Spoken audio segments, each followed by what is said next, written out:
जब हम अपने कक्ष में बैठकर स्वयं के शरीर और उसका संरक्षण के लिए जिन सारी सामग्रियों का हम यूज़ करते हैं, चाहे वह खाद्य सामग्री हो, चाहे खाद्य सामग्री के अतिरिक्त सामग्री हो, अगर आप इस पर गंभीरता से देखेंगे तो सारी चीज़ें प्राकृतिक हैं, प्रकृति से प्राप्त है और उसमें मनुष्य का श्रम लगा है। वह श्रम शारीरिक हो या मानसिक हो, कुल मिलाकर के कह सकते हैं कि ये सारी चीज़ों और स्वयं का निर्माण सामाजिक सहयोग से हुआ है। और फिर भी समाज के प्रति हमारी उत्तरदायित्व या समाज के प्रति उत्तरदायित्व का बोध इतना क्षीण क्यों है? हम क्यों उस कृतज्ञता का निर्वहन नहीं करना चाहते हैं? ये बहुत ही गंभीर विषय है और सोचने की बात है। और एक चीज़ और इसमें आप देखेंगे, जो जब हम देखते हैं कि कौन चीज़ इसमें हमारा बनाया हुआ है, जिसमें हमने अपना शारीरिक श्रम लगाया है और हमने अपना मानसिक श्रम लगाया है। अगर व्यक्तिगत रूप से आप देखेंगे तो 100%, लगभग 100% चीज़ न तो उसको बनाने में हमारा कोई मेहनत है, ना हमारा कोई सहयोग है। ये बना है सब कोई समाज के लोगों ने मिलकर बनाया हुआ है। एक कंस्ट्रक्शन का चेन है, वस्तुओं को, प्राकृतिक वस्तुओं को उपयोगी वस्तुओं में बदलने का एक चेन बना हुआ है। और वह चेन मुद्रा के कारण, करेंसी के कारण या पेमेंट के कारण ये अनुभव में हमारा नहीं आता है। हमको नहीं महसूस होता है कि हम किसी और के लिए काम कर दे रहे हैं।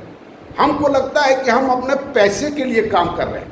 या कोई भी आदमी अगर हम पर कोई आदमी अगर काम कर रहा है तो वो ऐसा समाज में नहीं चेतना डेवलप होता है कि वह हमारे लिए कर रहा है, और हम सोचते हैं कि वह अपने लिए कर रहा है, अपने करेंसी के लिए कर रहा है।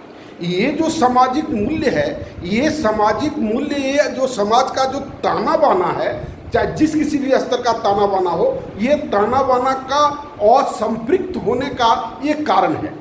सब कोई एक दूसरे से इंटैक्ट है, कोई कांटेक्ट में नहीं है।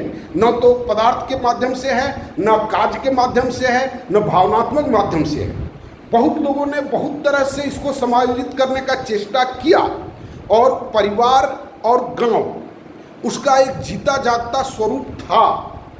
गांव तक तो बहुत आराम से लोग अपनापन महसूस करते थे, लेकिन धीरे धीरे आप देखिएगा कि परिवार के बाद गांव का क्या स्थिति हुआ।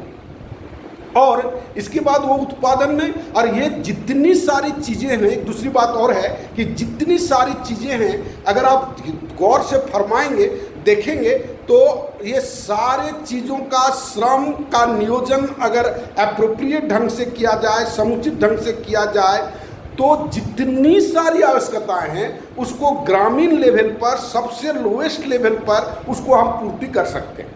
हमको कहीं पर भी विदेश में जाने की आवश्यकता नहीं पड़ सकती है। मैक्सिमम चीज़, बहुत सारा चीज़ है। खाद्य सामग्री का तो कोई प्रश्न ही नहीं है।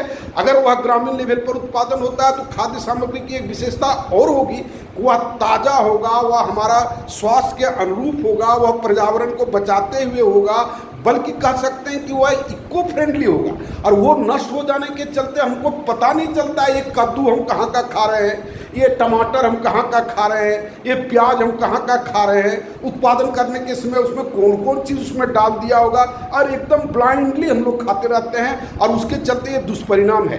केवल खाद्य सामग्री में दवाई भी आता है।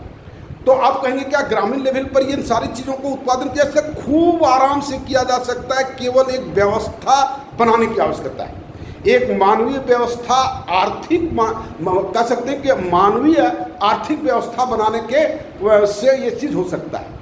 अगर मानते हैं कोई ऐसा प्रोडक्ट है जो ग्रामीण लेवल पर नहीं हो सकता है, तो मैक्सिमम अगर आप डिस्ट्रिक्ट लेवल पर चले जाएंगे तो चाहे तो हेलीकॉप्टर तक हम बना सकते हैं, चाहे तो रॉकेट तक बना सकते हैं, बशर्ते कि उस ढंग की व्यवस्था हो। और वो जो इंटरनेशनल पर डिपेंड रहने की बात है, ये जो दूसरों पर आश्रित होने की बात हो, ये बिल्कुल समाप्त किया जा सकता है। और यह एक बहुत बड़ी गुलामी है, और इस गुलामी के चलते लोग इसको नहीं महसूस कर पा रहे हैं, या नहीं करना चाहते हैं, या नहीं करते हैं। ये गुलामी के चलते हमें कितने जगहों पर कॉम्प्रोमाइज़ करना पड़ता है, और उसके कारण जितनी तरह की विकृतियां हैं, शारीरिक विकृतियां हैं, मानसिक विकृतियां हैं, सब उसी का इम्पोज किया हुआ है।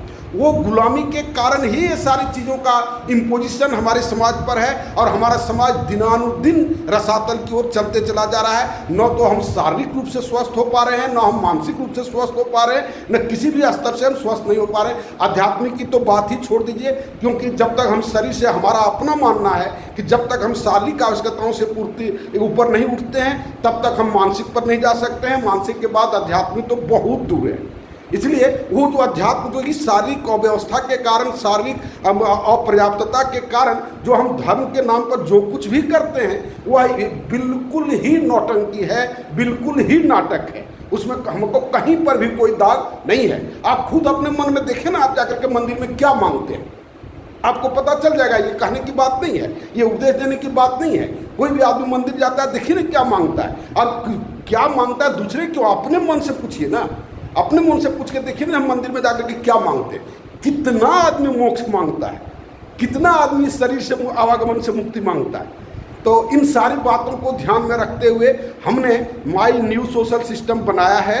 रोज़ ये बात हम कहते हैं, उसको आप देखें, उसको आप लाइक करें। अगर लाइक नहीं करते हैं तो आपको मानवीय मूल्य की बात आप सोच कर देखें, जो आपकी मानसिकता या हमारी मानसिकता कैसी है। अगर ये सामाजिक संरचना, ये इस पर को हम पसंद नहीं करते, इस पर बात करना भी पसंद नहीं करते हैं, आप खुद सोच करके देखें, उसको शेयर करें, और जितना जल्दी हो मेरे साथ जुट करके इस काम को प्रारंभ करने में मदद करें। धन्यवाद।